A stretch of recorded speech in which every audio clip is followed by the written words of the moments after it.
Ертеде ешкі жүні бөртеде. Шал мен кемпір өмір сүріпті. Бірде шал кемпіріне: «Кемпір, бауырсақ жемегелі біраз болыпты. Маған қызартып тұрып бауырсақ пісіріп берсенші» дейді. Сонда кемпір шалына: «Шал-ау, неме илеймін?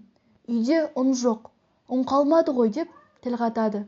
Сонда шал кемпіріне: «Әй, кемпір, ана қоймадағы қаптардың бірінің түбін қарасаншы, бір уыстық ұн табылып қалар» дейді. Кемпірі шалының айтқанын жасап, бір уыс ұн табады. Сол ұнға әдемілеп бауырсақ илеп, қызып тұрған майға қызарта пісіріп, терезенің алдына суытқалы қояды. Сол қойған бойында бауырсақ ояна кетіп, домалай жөнеледі.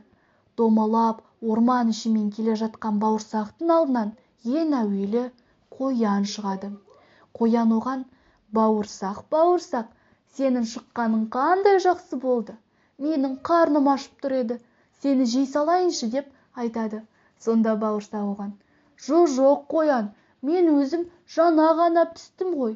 Мен атадан да, әжеден де қаштым, ал енді сенен де қашамын» деп қашып кетеді. Сөйтіп келе жатқанда алдынан қасқыр шығады. Қасқыр оған: «Мына дәмді иіс қайдан шығып жатыр?» Бауырсақ, сенен ба?» деп сұрақ қояды.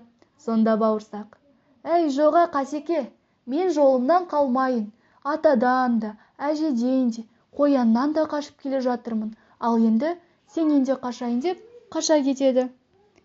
Сөйтіп, қоян мен қасқырдан қашып келе жатқанда бауырсақтың алдынан қорбандап аю шығады.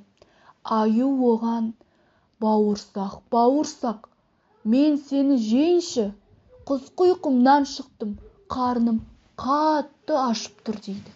Сонда бауырсақ оған: «Жоқ, аю, мен атадан да, әжеден де, қоян мен қасқырдан да, тіпті сенен де қашамын» деп қашып кетеді.